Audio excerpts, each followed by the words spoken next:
హైదరాబాద్ హైదర్ షా కోర్టులో మితిమీరిన వేగంతో కారు బీభత్సం సృష్టించింది. రిటైర్డ్ ఆర్మీ జవాన్ను ఢీకొట్టిన కారు ఆ తర్వాత మరో నలుగురిని ఢీకొట్టింది.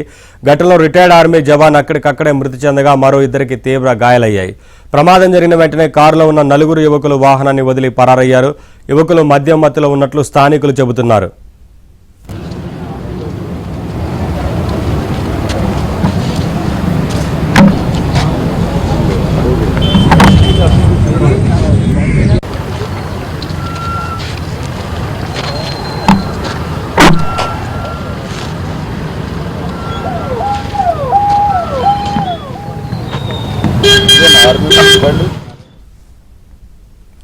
ప్రమాదంపై మరింత సమాచారాన్ని మా ప్రతినిధి శశి అందిస్తారు.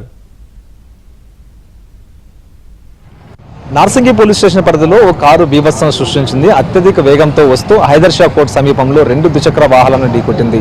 ఈ ప్రమాదంలో ఒక ద్విచక్ర వాహనం మీద ఉన్నటువంటి ఆర్మీ రిటైర్డ్ ఉద్యోగి అక్కడికక్కడే ప్రాణాలు కోల్పోయాడు. మరోవైపు ర్యాపిడో బైక్ను కూడా ఢీకొట్టడంతో ర్యాపిడో బైక్ మీద ప్రయాణిస్తున్నటువంటి ఇద్దరు కూడా తీవ్రంగా గాయపడి ప్రస్తుతం ఆసుపత్రిలో చికిత్స పొందుతూ ఉన్నారు. నేను ప్రస్తుతం ఘటనా స్థలంలో ఉన్నాను. ప్రమాదానికి కారణమైనటువంటి కారు ఇదే.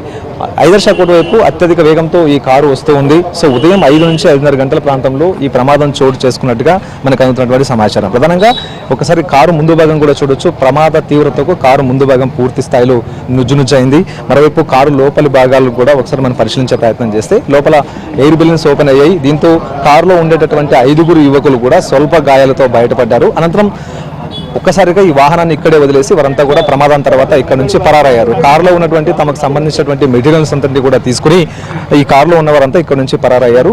ఇదంతా కూడా ర్యాపిడో డ్రైవర్కి సంబంధించినటువంటి బైక్.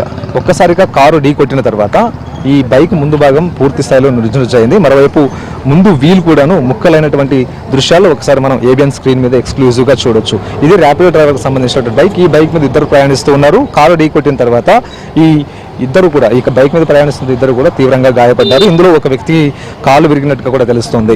ఇది ఆర్మీ ఉద్యోగికి సంబంధించినటువంటి బైక్.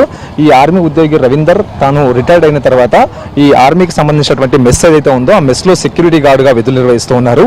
నైట్ డ్యూటీ చేసుకుని తిరిగి ఇంటికి వస్తున్నటువంటి సందర్భంలో ఈ ఘటన చోటు చేసుకుంది. ఈ ఘటనా స్థలానికి సమీపంలోనే రవీందర్కి సంబంధించినటువంటి నివాసం ఉంటుంది. మరి కాసేపట్లో ఆయన తన ఇంటికి చేరుకుంటాడు అనేటటువంటి సమయంలోనే ఈ ప్రమాదం చోటు చేసుకుంది. అనంతరం కుటుంబ సభ్యులకు పోలీసులు సమాచారం అందించడంతో కుటుంబ సభ్యులు ఘటనా స్థలికి చేరుకున్నారు. కుటుంబ సభ్యుల సహకారంతో రవీందర్ మృతదేహాన్ని ఇక్కడ నుంచి తరలించినటువంటి సందర్భం అయితే ఉంది. ఘటనా స్థలంలోనే రవీందర్కి సంబంధించినటువంటి మృతదేహంతో పాటు ఆయనకు సంబంధించినటువంటి విజిల్ కూడా మనం ఒకసారి విజువల్లో ఇక్కడ స్పష్టంగా చూసే ప్రయత్నం చేయొచ్చు.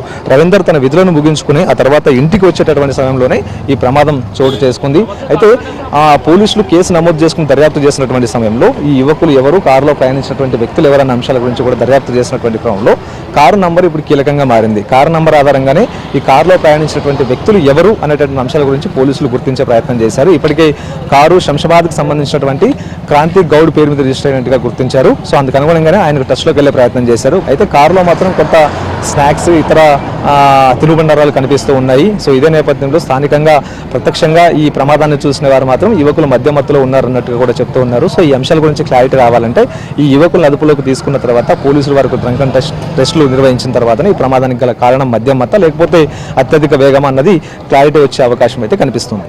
కెమెరా పర్సన్ సంతోష్తో కలిసి శశి, ఏబిఎన్ ఆంధ్రజ్యోతి.